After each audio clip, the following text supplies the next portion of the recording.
ကိုရီးယားမှာရောဗီယက်နမ်နိုင်ငံမှာရောရှိတဲ့စားဘူးသမျှဆိုင်တွေထဲမှာအကောင်းဆုံးစားကူးစုဆိုင်ဆိုလို့ဗီယက်နမ်တငယ်ချင်းတွေကညွှန်းကောင်းလို့သွားစားကြည့်ခဲ့တယ်။ဆိုင်နာမည်ကတော့ဖိုဆိုလားပဲကိုရီးယားလိုကတော့ဖိုသုံးလုံးနဲ့ရေးထားတာပဲဖိုဆိုပြီးတော့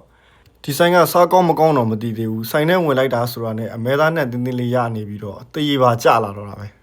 ။ဆိုင်ကိုလာစားကြတဲ့လူတွေကိုဗီယက်နမ်လူမျိုးတွေများလိမ့်မယ်လို့ထင်ထားခဲ့တာ။ကိုရီးယားလူမျိုးတွေကဟိုအများဆုံးပဲကျွန်တော်တို့လိုတခြားနိုင်ငံသားတွေလည်းပါတာပေါ့။ကျွန်တော်တို့လည်းဗီယက်နမ်ကောင်တွေညွှန်းလိုက်တဲ့ဆိုင်ရဲ့ favorite menu ဖြစ်တဲ့အမဲသားမကြက်တစ်ချက်နဲ့လုပ်ထားတဲ့စားကူစုပဲမှာလိုက်တယ်ဟင်းမွေးတွေအကုန်လုံးကတော့အမဲသားတွေနဲ့ကြီးလုပ်ထားတာဆိုတော့အမဲသားမစားတဲ့သူတွေကတော့မသွားတင်ဘူးပေါ့ဗျာလာချပေးတာတော့ menu ထဲမှာပါတဲ့အတိုင်းပုံကတော့တပုံစံနဲ့ပဲအမဲသားကိုပါပါလေးလှီးထားပြီးတော့ရင်းနှီးပူပူထဲမှာအစိမ့်တိုင်းထည့်ပေးထားတာကျွန်တော်လည်းအသားစိမ့်ကမစားဘူးတော့ပထမမြင်ချင်းတော့အစိမ့်စားရတော့မှာဆိုတော့စိတ်ထဲမှာတမျိုးကြီးပဲပေါ့ပြီးတော့မှမှွေလိုက်တော့မှအသားကပါပါလေးဆိုတော့မကြက်တစ်ချက်လေးဖြစ်သွားတယ်အညီနဲ့ရှိမယ်လို့ထင်တာအညီနဲ့လည်းမရှိဘူးလောကနူးအီပြီးတော့မာလည်းမာမနေဘူးအဲ့အထဲဟိုမှာငရုတ်သီးတောင်းလေးထက်ပဲပင်ပေါလေးထက်တမယာရည်လေးညှစ်ထက်အိုးတေးတောင်ပြန်ကြလာပြီ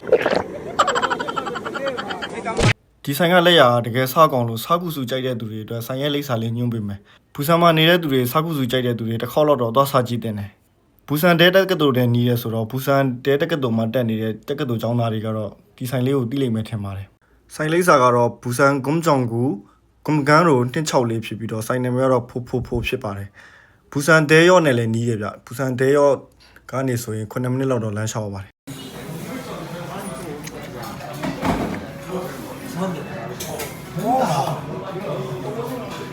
哦，是那个，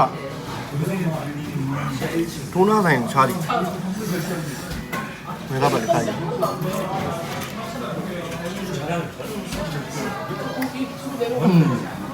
ဘယ်ကပါကလဲမတက်တဲ့ကတော့ရအောင်ရှယ်ဝင်လာကဒီလေ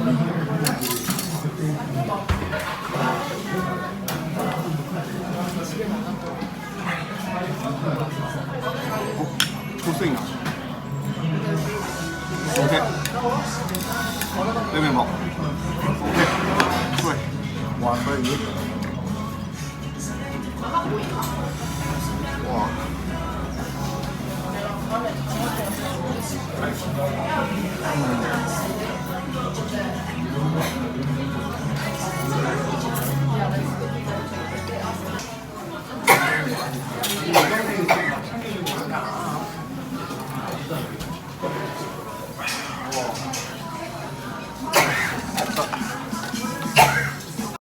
အရင်ကစားကူစုစားရင်အရေးတွေမကုန်ဘူးဒီတစ်ခါတော့ဟင်းရည်လေးကအမဲသားပြုတ်ရည်ချူလေးဆိုတော့အရသာကတကယ်ရှိတော့အကုန်လုံးတွေ့ထည့်လိုက်တာပကံမှာပြောင်းသွားတာပဲ